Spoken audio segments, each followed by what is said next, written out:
Clark was born here. I know that he lived in St. Helena. He got married in St. Helena, and then he moved to Livingston Parish. And basically, he could be in the same place, but maybe the boundaries changed. But I'm here now to look for slave records and also to look for a marriage record of his sister. And in 1870, his name was Peter Johnson. She was on the census as Olivia Johnson, but the marriage record says Olivia Clark, and that's what I'm looking for right now. Well, I had an opportunity to look at your research, and you have done such a remarkable job. Being from New Orleans, right before Hurricane Katrina, you was able to save. You tell us what you saved. The family Bible, which was amazing that I even thought to get that document. But the family Bible, old pictures, certificates, just everything that was in a drawer in my grandmother's room, I was able to take. Not only that, but there was a picture of her mother on the wall, and I took that picture, the only picture that we have.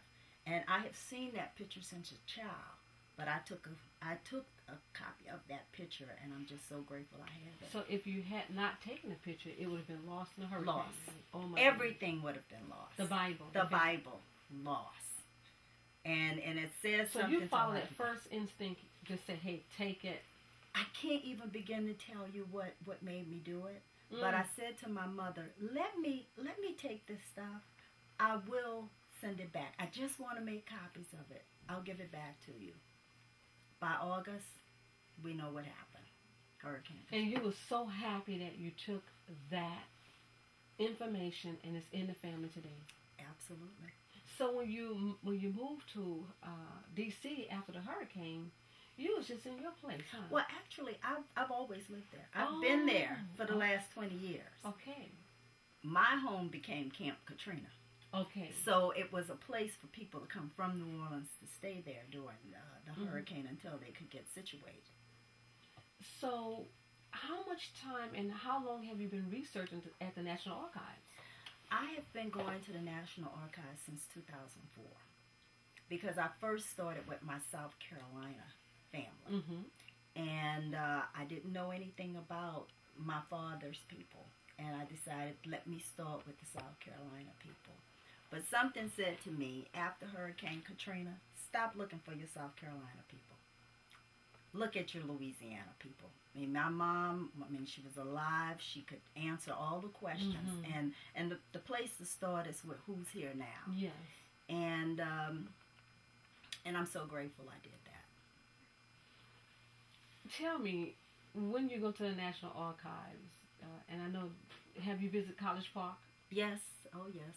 Tons of information. Tons of information. You were saying something to me just recently that they're moving records out of the National Archives to the museum. Yes. Is that something that we should be really concerned with? I think we should be aware of it. We should be concerned. We should start writing the archivist to find out just where are those records going. Because they are being moved simply because of space. And they have to go somewhere. But where? That's a question. I don't know. Excuse me. Cut my name, please. Bernice, do you find that a lot of times we as African Americans in this country do not take documents to be serious? Yes. I mean, is it lack of knowledge about the documentation? Yes, and the value. And, I mean, it's there, but who cares? And so it's a problem. It's something that we absolutely must take seriously because it is our history.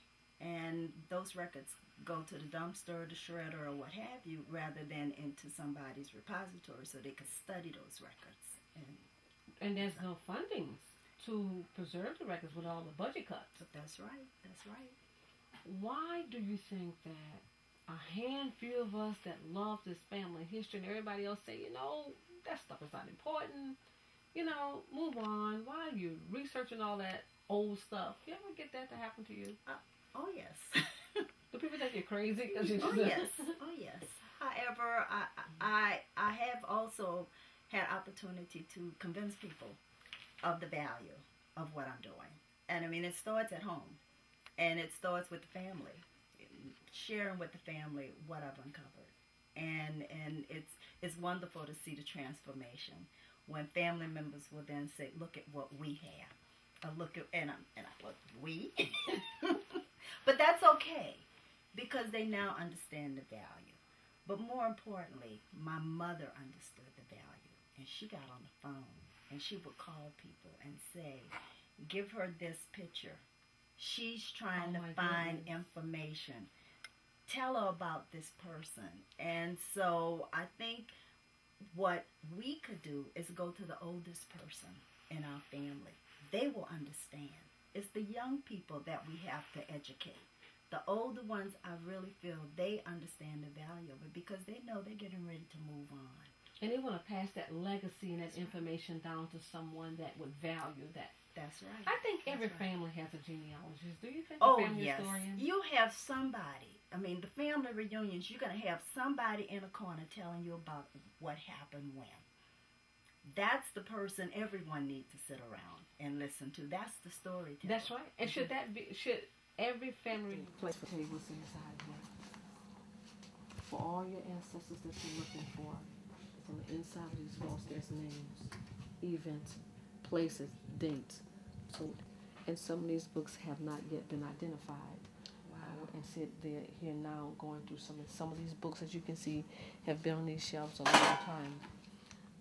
This is basically what's here. Mm-hmm. Okay, if your family was farmers and they had to make a lien against their crops, you maybe find names, hopefully, but as you can see, there's no index to this book. Mm-hmm. And when you pull out the document, these little boxes here, have the documents. These are deeds. And sometimes they don't put them always put them back in the right place. But if you go here, some of the records look like this, crumbled. Yes. Thank you so much. Oh, it's crumbled. So you see the importance and look back here. Yes. So we can get the camera to come back here. I want to show what happens when we don't preserve documents or records. You see this? Yes. Very important. Right? Yes. And when we lose our history, if it's not on microfilm. Exactly. So that's why it's very important for organizations and fundings to be appropriated to make sure that we preserve these records. Yes. And some of our records for our family is not recorded until 1870. Prior to 1870, you may find it in maybe like diaries or financial transaction records of the slaveholders and their families.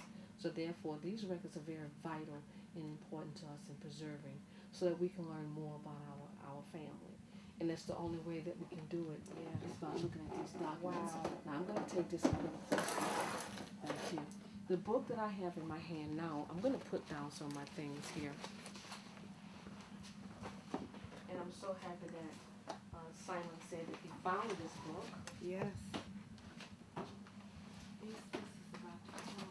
Yes. This book is the Succession Index. And in this book, it lists the people that there was a succession open up on the families that passed away. Inside this book is the name of some of the owners of land and their chattel property.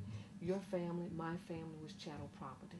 In that book, it will list what they own at the time of their death, whether it would be 5 cattle, 20 hogs, 6 forks, 6 spoons, 3 tables, or enslaved Africans. It's here in this index here.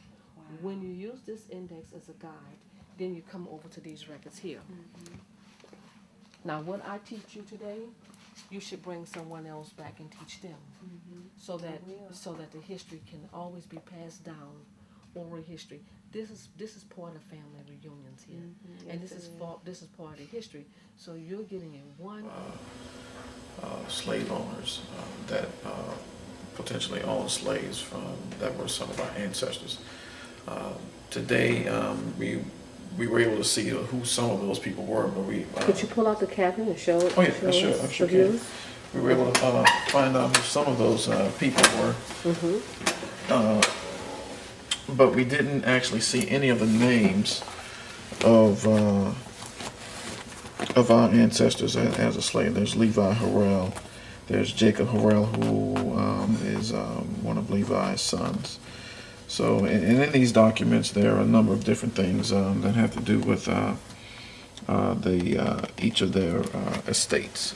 So, who they sold their land to, or who it was given to after they died. So, Is this your first time looking at records of this importance? yeah, it's my first time. It's interesting, you know, looking at the documents and their color, the texture, the script that they're written with.